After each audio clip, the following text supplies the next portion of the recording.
안녕하십니까. 오늘은 공급 과잉에서 공급 부족으로 라는 주제로 이야기를 한번 진행해 보고자 합니다. 저번 영상들에서도 몇 번 말씀드렸던 것 같은데 허리케인과 같은 대규모 자연재해에 대해서 공급 부족 규모가 확인되는 데에는 상당한 시일이 걸린다고 말씀드렸었습니다.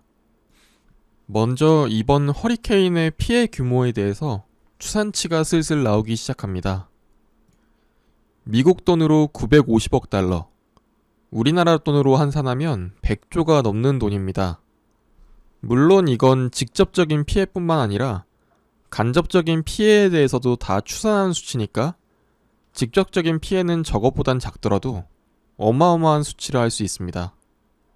정작 허리케인이 정통으로 지나갔던 루이지애나 쪽에서는 10명 정도의 사망자만 발생했었는데 뉴욕 등으로 북상하면서 사망자가 많이 나오는 모습을 보여주고 있습니다.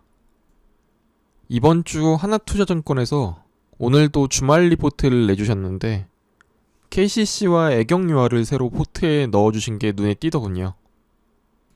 특히 KCC를 30%나 담은 게 눈에 띄었는데요. 허리케인의 피해를 받은 주택들의 사진입니다. 초반에 허리케인이 상륙한 해안가들의 경우 거의 마을이 사라진 수준의 엄청난 피해를 입었습니다. 이미 허리케인은 지나갔고 이제 복구가 이슈가 될 시기입니다. 이 지역은 이미 긴급재난지역으로 선포되었고 이렇게 입은 피해는 연방정부에서 약 75%, 그리고 주정부에서 추가 지원이 있고 보험을 가입했으면 보험사에서 보험금 지급 등을 통해 복구 지원을 받게 됩니다. KCC야말로 이런 피해 규모가 추산이 안 되는 피해에서 수혜를 받을 수 있는 첫 번째 기업입니다. 매출을 보시면 각종 건자재, 특히 창호나 석고보드, 페인트부터 방수용 실리콘까지 피해 복구 전 분야에서 수혜를 입을 수 있는 기업입니다. 수출도 물론 활발하고요. 30%나 되는 비중을 공격적으로 실으시는 이유가 있는 거겠죠. 애경유화의 경우 주 제품인 무스프탈산이 페인트에 들어가고 가소제의 경우에는 PVC를 재료로 하는 복구에 사용하는 파이프에 많이 들어가기 때문에 수혜를 입을만 합니다. PVC 이야기가 나왔으니까 이야기 한번 조금 더 해보겠습니다. 미국 전체의 60%가 가동 중단 및 불가항력을 선언했다고 나오는데 문제는 이게 끝이 아닐 수도 있다는 점입니다. 오늘 기준으로 미국 기상청의 앞으로 5일 내 허리케인 발생 가능 지역 발표인데 루이지애나 및 텍사스 지역에 허리케인이 발생할 확률이 30%로 고지되었습니다. 아까 루이지애나에 상륙했던 허리케인이 오히려 뉴욕에 엄청난 피해를 가져다 주었다고 말씀드렸었는데요. 소멸 단계에 접어드는 약해진 허리케인이 어떻게 저렇게 엄청난 피해를 입혔을까요? 제가 종종 언급해드렸었는데 뉴욕에는 7월 초에 허리케인 엘사, 그리고 8월 말에 허리케인 헨리가 피해를 입혔었습니다. 그런데 이때 내렸던 엄청난 습기가 미국 서부와 남부에 엄청난 더위를 가져온 고기압이 남아있어서 그대로 이 지역에 남아있었는데 이번에 온 허리케인 아이다의 세력이 올라가다가 뉴욕 근처에서 이 습기를 받아서 한 번에 폭우로 내린 겁니다.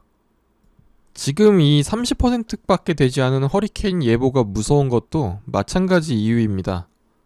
아이다로 인해 현재 이 지역에 남아있는 습기와 저 지역의 높은 수온으로 인해 안 그래도 피해를 엄청 많이 입은 지역에 폭우가 추가적으로 내릴 수 있는 가능성이 존재하기 때문인데요. 작년 말에 허리케인으로 인해 이 지역의 염소 공장이 폭발해서 올해 초 엄청난 더위에도 불구하고 수영장의 염소 공급이 딸려서 수영장의 가동 시간을 줄였다는 뉴스를 소개시켜드린 적이 있는데 이번에 허리케인 아이다가 이 지역을 또다시 강타하면서 염소 공급이 더 심각하게 타격을 받았답니다. PVC 마진이 현재 보이시죠?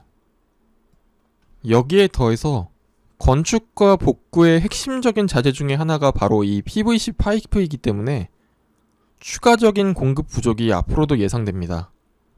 아까 애경산업 이야기가 잠깐 나왔었는데 가소제, 즉 이 PVC 파이프에 첨가해서 파이프를 구부릴 수 있게 만들어주는 유연성이 생기는 물질로 바꾸는 제품을 생산하기 때문입니다.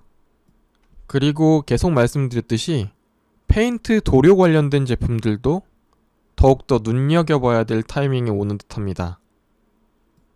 예전에 한번 소개해드렸듯이 안 그래도 현재 미국에는 페인트 공급 부족 상태입니다. 2월에 텍사스 한파로 인해 공급 부족이 이미 일어나기 시작했고 화가들이 그림 그릴 때 쓰는 물감도 모자르고 심지어 정부에서 도로 차선 그릴 때 칠하는 페인트도 모자르는 상황이었는데 이 어마어마한 주택이 파괴된 현재의 상황에서는 이런 페인트 부족이 더욱더 심화되겠죠. KCC도 역시 주목해봐야 하는 이유입니다. 롯데케미칼 미국 법인에 대해서도 코멘트 남겨주셨습니다. 일주일에 스팟 가격이 20% 급등한 거면 저거 다 수익으로 잡히는 겁니다. 제가 며칠 전 커뮤니티 게시글로 CIMB에서 롯데케미칼 미국 법인의 수혜를 예상하는 리포트를 발행했다는 소식을 전해드렸었는데 9월 3일에 우리나라 기사로 번역돼서 올라왔습니다. 내용을 보시면 에탄 또는 모노에틸렌글리콜의 높은 가격으로 이익을 보게 될 것이다. 예상 그대로 흘러가고 있죠. 롯데케미칼 측면에서 주목해봐야 될 것은 폴리카보네이트 쪽입니다.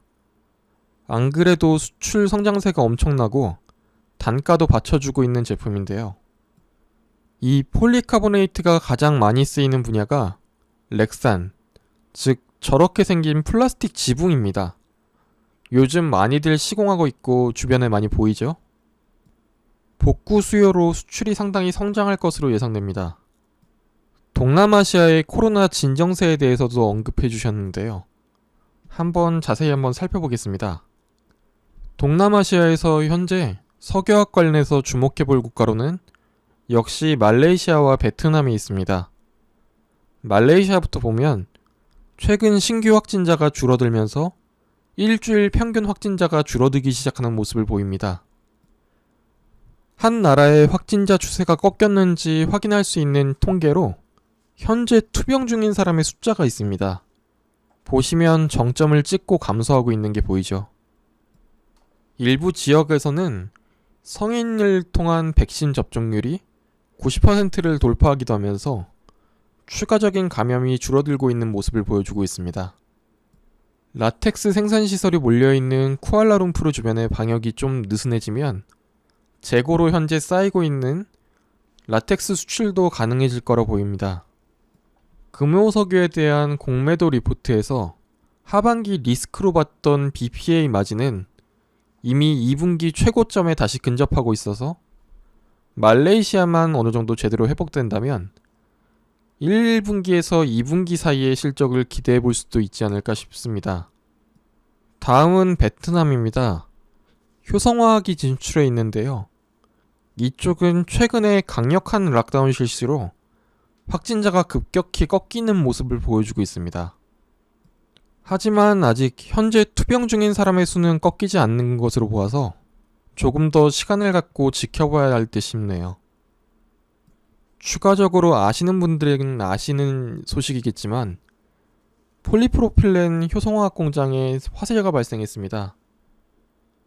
다행히 인명피해는 없었고 사진으로 봐서 큰 화재는 아닌 것으로 보이긴 하는데 생산이 중단되었고 화재로 인한 어느 정도의 부품 교체 및 점검 그리고 관계기관의 조사 등으로 인해 재가동까지는 어느 정도 시일이 필요할 것으로 보입니다.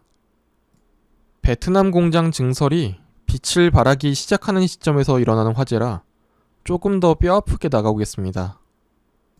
연산 60만 톤 정도의 폴리프로필렌 생산시설로 다른 기업들이 어느 정도 가격적인 수혜를 받을 수는 있겠네요. 마지막으로 글로벌 석유화학 설비 가동률 데이터입니다. 30년 만에 최대치인 90.7%를 기록했다는데요.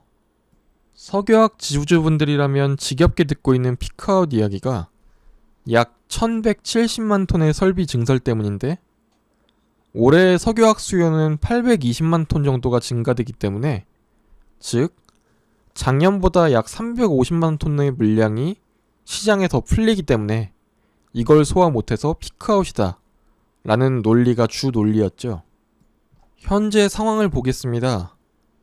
허리케인 아이다 관련해서 생산 중단 중인 설비가 이미 에틸렌 기준으로 650만 톤입니다. 전 세계 350만 톤의 공급 과잉으로 몇 달을 주가가 지지부진하게 끌어왔는데 현 시점 오히려 300만 톤 넘게 공급 부족이 일어나고 있는 이 시점에 대해서는 언급이 없는 게 참 웃긴 상황입니다. 이 그래프가 피크아웃에 대해서 정확히 나타내주는 그래프라고 저는 생각합니다. 현재 전 세계 석유화학 설비가 30년 동안 가장 높은 가동률을 기록하고 있는데 이게 어떻게 피크아웃인지 저는 이해가 안 갑니다. 결국 올바른 방향으로 주가는 갈 거고 곧 시장에서 시그널이 나오지 않을까라고 저는 생각하고 있습니다. 영상을 제작하는 도중에 마침 구독자 수가 3,000명이 딱 되었습니다. 지난 2,500명 게시글이 7월 5일이었는데요. 이번에는 딱 2개월 걸렸네요. 구독해주시고 시청해주시는 분들께 항상 감사드리고 앞으로 더욱더 좋은 콘텐츠로 찾아뵙겠습니다. 이번 주도 성공 투자하시기 바랍니다. 감사합니다.